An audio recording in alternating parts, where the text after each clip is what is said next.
Voilà, on va parler de deux théorèmes. Là maintenant, ça y est, on est mûr pour ça. Important à plus d'un titre.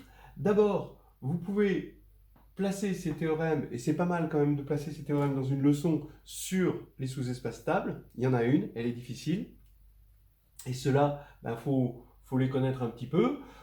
Si vous ne le prenez pas comme développement, évidemment, vous n'avez pas besoin de savoir précisément comment le montrer, juste un petit peu des idées. Et puis, deuxièmement, parce que c'est finalement une clôture, ce théorème, surtout, de quelque chose qu'on a lancé en deuxième année de fac. C'est à quelles conditions deux matrices sont semblables. Hein, donc, est-ce qu'on peut trouver une condition nécessaire et suffisante? Et là, enfin, on l'a de façon assez agréable avec des polynômes. Voilà. Donc, allons-y. Il y a ce théorème de décomposition de Frobenius. Ça, je vous en ai déjà parlé dans la vidéo 4. Et qu'est-ce qu'il dit?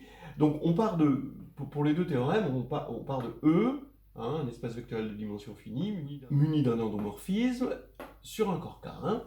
Et voici le théorème de décomposition de Frobenius. On a une décomposition U en sous-espaces, donc vous avez vu qu'on appelait ça des sous-espaces cycliques, c'est-à-dire des sous-espaces U stables engendrés par un élément, qu'ici j'appelle XI, I de 1 à K, d'accord?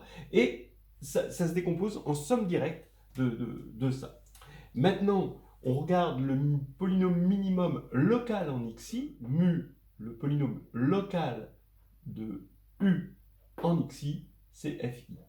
Avec en plus, alors ça, on a une existence, mais pour avoir une unicité des FI, comme pour le théorème de structure des groupes abéliens finis, il faut FI divise FI-1. F, ça va être les facteurs invariants, mais F, ça va être surtout pour Frobenius. Voilà. Alors, notons donc qu'on a l'unicité des FI quand on impose ceci. Notons que, alors, si on impose ceci, F1, ça va être le premier, hein, ça va être le polynôme minimal. D'accord? Voici ce qu'on appelle donc les polynômes invariants, les facteurs invariants, les polynômes invariants de similitude. Bon, on retrouve tout ce vocabulaire-là. Alors, donnons quand même quelques exemples pour éclairer un petit peu tout ça. Si on prend pour U l'endomorphisme de Kn tel que, tel que dans la base canonique, U s'écrit la matrice compagnon de P, et le xi, ça va être le premier vecteur E1 de la matrice de la base canonique. Et évidemment, ça va s'arrêter, donc E1 va engendrer Kn, hein, comme ça, et on va avoir bien sûr que P, ce sera le facteur invariant F1, qui sera aussi le polynôme minimal, qui sera aussi le polynôme caractéristique. Vous avez vu qu'à l'opposé, vous aviez la matrice diagonale. Et bien là, dans ce cas-là, on a vu que on pouvait prendre, il faut prendre une base E1 jusqu'à En, d'accord, pour les xi. Et là, KU de EI, ça va être juste la droite engendrée par EI. Et les polynômes invariants, ça va être les x moins lambda, etc., x moins lambda, n fois. Voilà. Maintenant, avec les réduites de Jordan, j'ai donné un exemple. Ici, la réduite de Jordan J3, J2, J2 et J1. D'accord? Voilà la réduite de Jordan. Donc 3, 2, 2, 1. On a une matrice 8, 8. Et les polynômes invariants de similitude, ça va être x3, qui sera le polynôme minimal de ça, x2, x2, x. Voilà. Voilà. Et puis, le cas général, si E se décompose comme ceci, en sous-espace U stable, vous comprendrez parfaitement que U a pour matrice, dans une base adaptée à ça, la matrice par bloc compagnon, CF1, CF2 jusqu'à CF4. Voilà. Hein, donc maintenant, on a terminé cette histoire de à quelles conditions sur un corps K deux matrices sont semblables. Si et seulement si elles ont même polynôme invariant de similitude. Voilà. là on a un si et seulement si. Après, comment les calculer? Là c'est un petit peu plus dur, donc bon, on en donne une indication, hein, à un moment avec, dans H2G2, dans notre livre avec Jérôme Germoni. Voilà, donc comment on montre ceci maintenant? Alors, une idée de la preuve, bah, disons qu'on l'a vu hein, tout à l'heure, on cherche d'abord x1, euh, qui est tel que le polynôme minimal local en x, c'est le polynôme minimal de u. Et on a vu hein, dans la vidéo 4 qu'on pouvait le construire. Et on a vu aussi dans la vidéo 4 que ce sous-espace possédait un supplémentaire stable. Donc maintenant, ce supplémentaire stable, bah, son polynôme minimal va forcément, on le sait, diviser le polynôme minimal de u. Et on va trouver un x2 qui, localement, représente ce polynôme minimal de l'induit sur le sous-espace stable, etc., etc. Et par récurrence sur le degré, on montre la décomposition. L'unicité est un petit peu plus difficile, elle a un côté assez...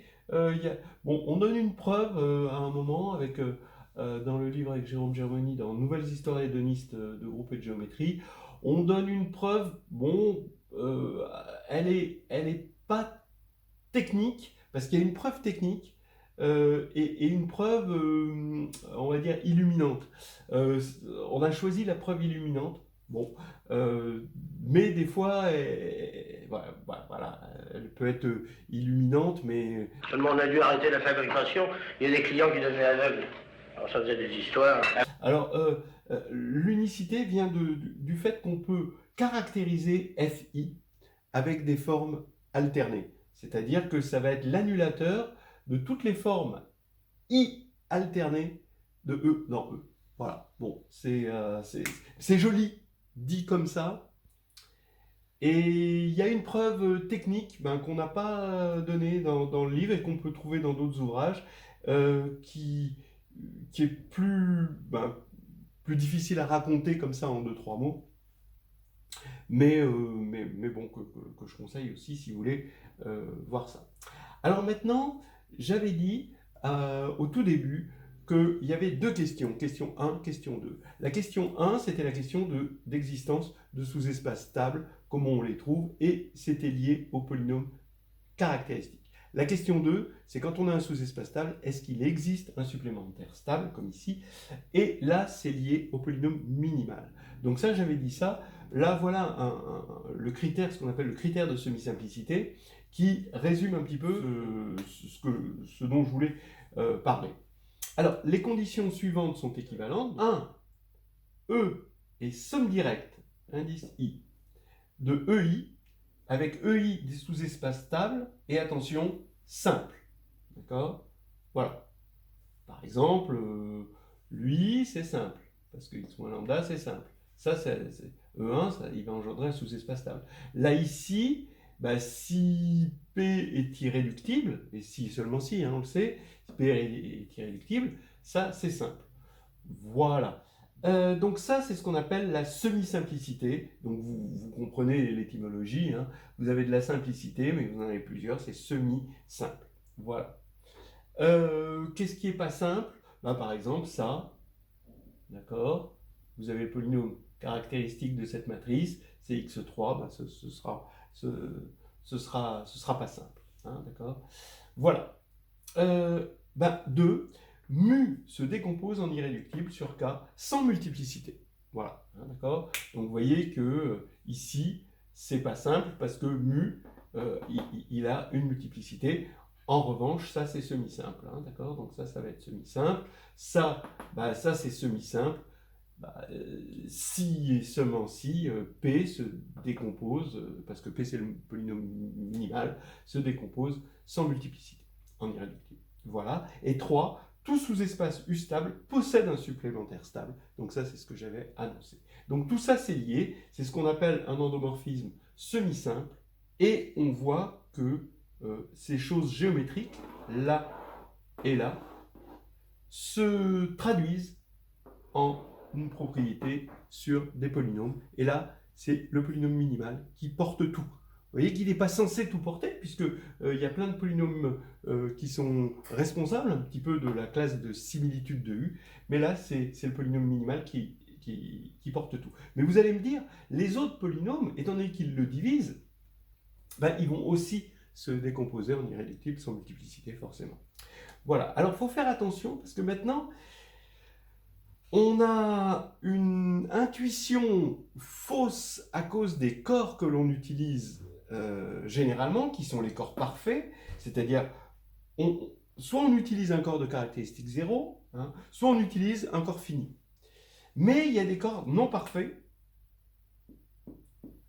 comme Fp de x, par exemple, où x est une indéterminée, donc ça c'est le corps des fractions rationnelles. Ça c'est non parfait.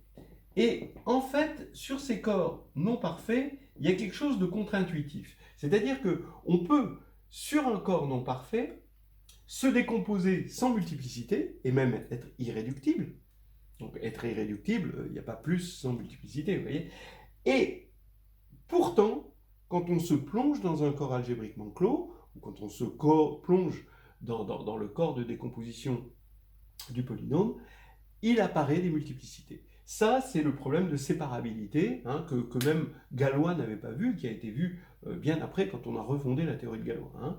Donc, ça, c'est embêtant. Parce que si on est sur un corps parfait, le fait de se décomposer en irréductible sans multiplicité, ça implique que quand on va se plonger, d'accord, dans une clôture algébrique, hein, ou dans le corps de décomposition, on va être scindé simple, d'accord, puisqu'on est sur un corps parfait, et ça c'est par définition des corps parfaits, c'est des corps où un polynôme irréductible, il se décompose dans sa clôture sans multiplicité.